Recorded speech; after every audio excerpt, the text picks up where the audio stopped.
हिंगोलीमध्ये वादळी वाऱ्यानं केळीच्या बागांचं नुकसान। कळमनुरी तालुक्यातील चिखली गावच्या शिवारामध्ये केळीच्या बागा जमीनदोस्त। हे पाहू शकता तुम्ही, सर्व वर्षभर केलेली मेहनत एका क्षणात होत्याचं नव्हतं झालं। सारं नुकसान झालं वर्षभर। आता हातातोंडाला आलेला घास एका क्षणात निघून गेला। खूप मोठं नुकसान झालं। वर्षभर लावलेली मेहनत, पैसे, कष्ट सर्व वायाला गेलं। शासनाचा कुणीही कर्मचारी आतापर्यंत शेतामध्ये आला नाही किंवा कोण फोन करून आम्ही येतो हे सुद्धा सांगितलं नाही। कुठलीही शासनाची मदत मिळाली नाही। अहिल्यानगर जिल्ह्यामध्ये मान्सूनपूर्व पावसानं शेती पिकांचं मोठ्या प्रमाणावर नुकसान। श्रीगोंद्यामधील हांगेवाडी आणि बोरी परिसरामध्ये 350 एकरवरील फळबागांचं वादळामुळे मोठं नुकसान। कर्नाटकच्या बेळगावमधील बैलहोंगल इथं मुसळधार पावसामुळे पूरसदृश परिस्थिती। शहरामध्ये अनेक ठिकाणी पाणी साचलं, दुचाकी वाहून गेल्या। बेळगावमध्ये अनेक ठिकाणी मान्सूननं जोरदार हजेरी लावली। पहिल्याच पावसानं सगळीकडे दाणादाण उडवली। पाण्यामध्ये अनेक जनावरं देखील वाहून गेली, तर रस्त्यांना नदीचं स्वरूप आलं।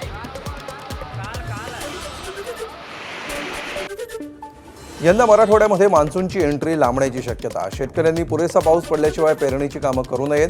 12 ते 18 जूनच्या दरम्यान मान्सूननं मराठवाडा व्यापणार। परभणीच्या वसंतराव नाईक मराठवाडा कृषी विद्यापीठाच्या हवामान विभाग प्रमुख डॉक्टर कैलास डाखोरे यांचा अंदाज। वर्धा जिल्ह्यातल्या सेलू तालुक्यामध्ये काल वादळी वाऱ्यासह पाऊस झाल्यामुळे लोकांची उडाली तारांबळ। नांदेड जिल्ह्यातील किनवट तालुक्यामध्ये जोरदार पावसानं रस्ते जलमय। ओढे नाल्यांना आला पूर, तर वीज पडून 4 म्हशींचा मृत्यू। राजहंस फड या शेतकऱ्यांचं आर्थिक नुकसान। लातूरच्या देवणी तालुक्यातील बोंबळी बुद्रुकमध्ये वीज कोसळून बैलाचा मृत्यू। नांगरणीसाठी एका बैलासह पत्नीनं धरला नांगर। शेतकरी दाम्पत्य स्वतःच करते शेतीची मशागत। सोशल मीडियावर व्हिडिओ व्हायरल। रत्नागिरी जिल्ह्यामध्ये दमदार पाऊस। रत्नागिरी शहरासह जिल्ह्याच्या अनेक भागामध्ये पावसाच्या जोरदार सरी। मान्सूननं तळ कोकणाचा भाग व्यापला। अमरावतीमध्ये वादळी वाऱ्यासह पावसामुळे झाडं कोसळल्याची घटना। काही वाहनांचं देखील नुकसान, तर काही ठिकाणी विद्युत खांब पडल्यामुळे अनेक भागामध्ये अजूनही विद्युत पुरवठा खंडित असून युद्धपातळीवर काम सुरू।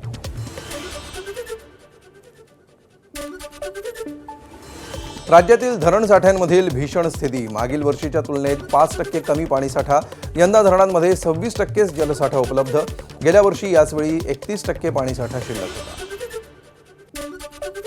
पुणेकरांवर पाणी कपातीची टांगती तलवार। खडकवासला धरण साखळीमध्ये केवळ 5 टीएमसी पाणी शिल्लक। सोमवारपासून शहरामध्ये पाणी कपात होण्याची शक्यता। मुंबईत सुरू असलेला खासगी पाणी टँकरचा संप दुसऱ्या दिवशीही सुरूच। टँकर मालकांसोबत अधिकाऱ्यांची चर्चा झाली, मात्र टँकर चालक मागण्यांवर ठाम असल्यामुळे तोडगा नाही। मुख्यमंत्र्यांसोबत चर्चा करण्याची टँकर चालकांची मागणी। सोलापूरमध्ये मान्सूनच्या प्रतीक्षेत असणारा हरणांचा कळप कॅमेऱ्यात कैद। सोलापूर जिल्ह्यामध्ये मृगाचं आगमन झालं असलं तरी पावसाची ओढ कायम। पाण्याच्या शोधामध्ये जिल्ह्यातील बोरामणी गावामध्ये माळरानावरील हरणाचा कळप प्राणीमित्र पप्पू जमादार यांनी कॅमेऱ्यामध्ये कैद केला। नाशिकमधील लासलगाव बाजार समितीतील कांदा खरेदीकडे नाफेडनं आजही फिरवली पाठ।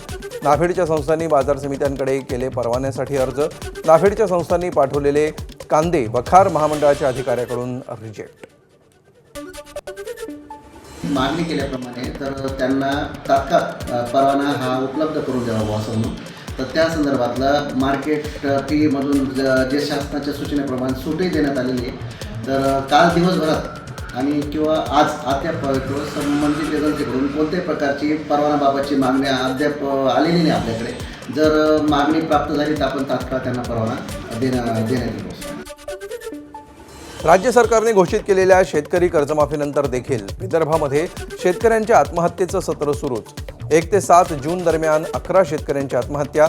नागपूर, अमरावती, चंद्रपूर, भंडारा, गोंदिया आणि बुलढाण्यातल्या शेतकऱ्यांचा समावेश। महाराष्ट्रातील धान उत्पादक शेतकऱ्यांना मोठा दिलासा। केंद्र सरकारकडून धान खरेदीच्या लिमिटमध्ये रेकॉर्ड ब्रेक वाढ। रब्बी धान खरेदीच्या उद्दिष्टामध्ये तब्बल 29.5 लाख क्विंटलची ऐतिहासिक वाढ। जवळपास 39.43 लाख क्विंटल धान खरेदीचा मार्ग मोकळा। नांदेडच्या नायगाव तालुक्यातील इकळीमोरमध्ये कडीपत्ता लागवडीतून शेतकरी मालामाल. वर्षाला होतोय 3.5 लाखांचा नफा. 1.5 एकर जमिनीमध्ये कडीपत्त्याची लागवड. आमच्याकडे 13 एकर शेती आहे. 13 एकरपैकी 1.5 एकरमध्ये कडीपत्ता लागवड केलेली आहे. त्या कडीपत्त्याचे 12 महिन्यामध्ये 3 कटिंग कंपल्सरी येतात आणि एका कटिंगला 1 ते 1.25 लाख ते 1.5 लाख रुपये उत्पन्न आपलं होते. यावर्षी कडीपत्ता शॉर्टेज असल्यामुळे याला भाव चांगला आहे. गोंदियातील 9 कृषी केंद्रांचे परवाने रद्द तर 45 केंद्रांचे परवाने निलंबित. अनियमितता केल्यामुळे कृषी विभागाने केली कारवाई. खरीप हंगामादरम्यान खतं आणि बियाणांचा काळाबाजार टाळण्यासाठी कृषी विभागाची तपासणी मोहीम. बीड परळी महामार्गाच्या कामाचा पपईच्या बागेवर परिणाम. 1.5 एकरावर असलेली पपईची झाडं शेतकऱ्याने हाताने उपटून फेकली. रस्त्याच्या धुळीमुळे झाडांच्या प्रकाश संश्लेषण प्रक्रियेमध्ये अडथळा.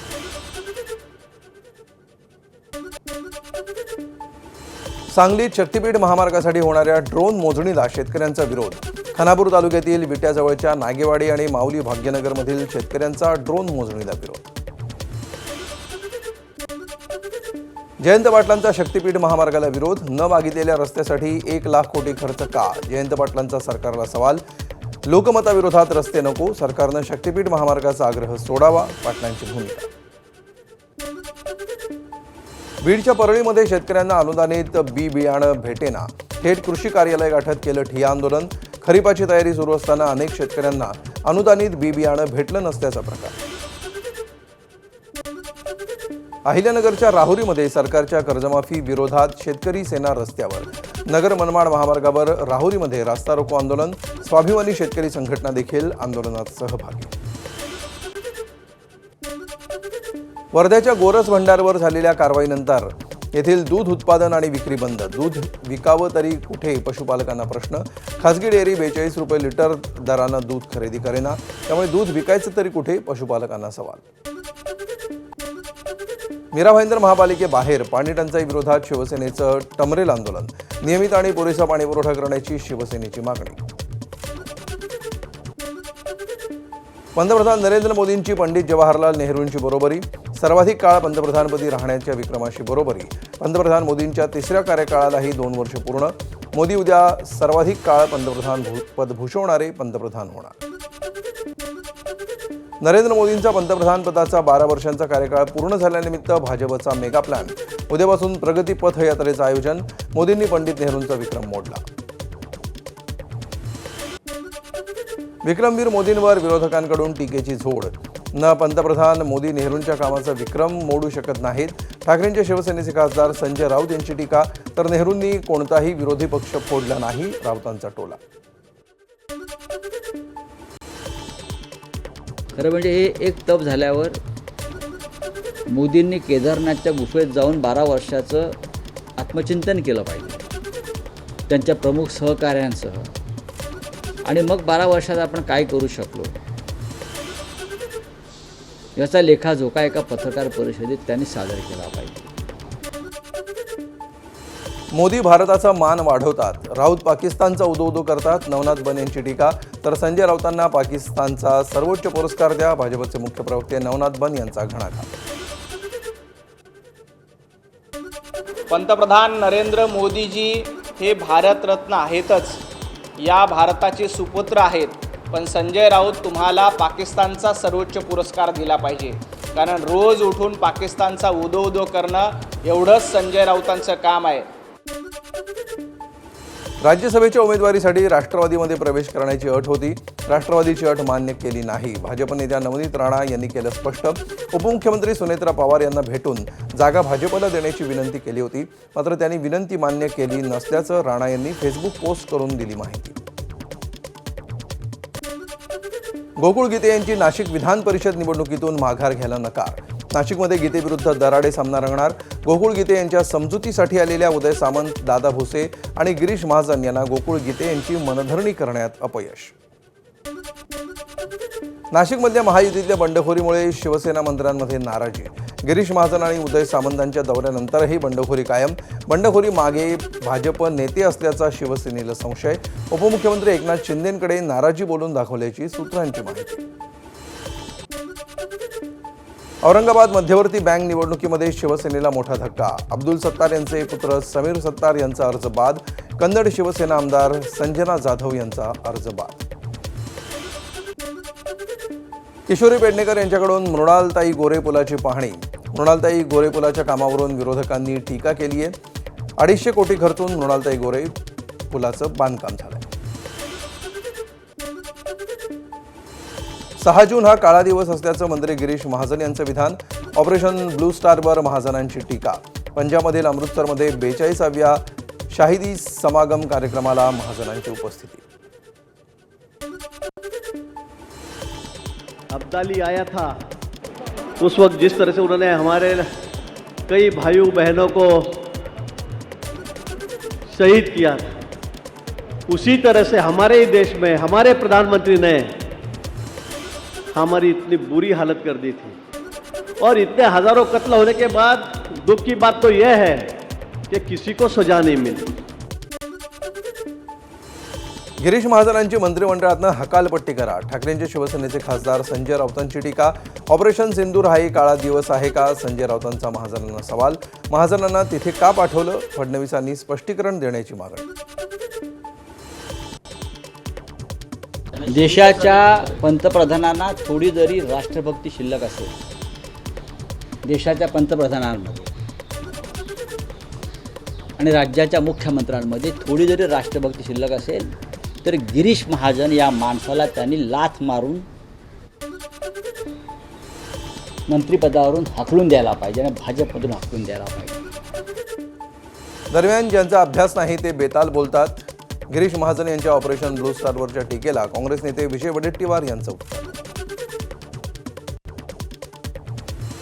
नाही, कोण काय म्हणतं त्यावेळची परिस्थिती जी होती देशामध्ये आणि जो निर्णय त्यावेळेस घेतला गेला इंदिराजींच्या काळात, तो निर्णय जर झाला नसता तर कदाचित भारताचे 2 तुकडे झालेले बघायला मिळाले. हा अखंड भारत दिसला नसता. ज्यांचा अभ्यास नाही, ज्यांना काही बोलायचे त्यांचा यावर माहिती नाही, अशा पद्धतीनं लोक टिप्पणी करत असतात. ठाकरेंचे शिवसेनेचे खासदार संजय राऊतांनी लिहिलं किरीट सोमय्यांना पत्र. परम आदरणीय महात्मा श्री किरीटभाई सोमय्या असा उल्लेख. राजेश एक्सपोर्ट्स कंपनीमध्ये 15.15 लाख कोटींचा घोटाळा. सरकारची फसवणूक झाली. तुमचा बुलंद आवाज उठवण्याचा आवाहन.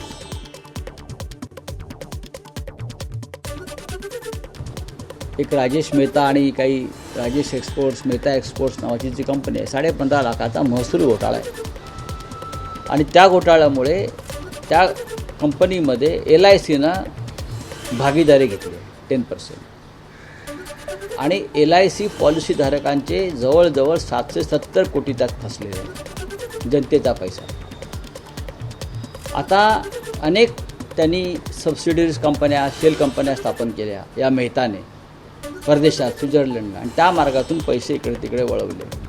हे मनी लॉन्ड्रिंग आहे. आणि मनी लॉन्ड्रिंग हा परमादरणीय सोमय्या यांचा आवडीचा विषय आहे. पण त्यांच्या नजरेतून हा विषय सुटला आहे. त्याच्यावेळी मी त्यांना सांगितलं की प्रधानमंत्र्यांच्या दारात जाऊन आंदोलन करा. नीट पेपर फुटी प्रकरणामध्ये अटकेत असलेल्या मनीषा वाघमारेचा जामीन कोर्टानं फेटाळला. मनीषानं पैसे घेऊन मुलांना पैसे दिल्याचा आरोप. गडचिरोलीच्या चामोर्शीमध्ये धक्कादायक प्रकार. रंगकाम करणाऱ्या 25 वर्षीय युवकाचा 7 वर्षीय चिमुकलीवर अत्याचार. आरोपी प्रज्वल भांडेकरला अटक.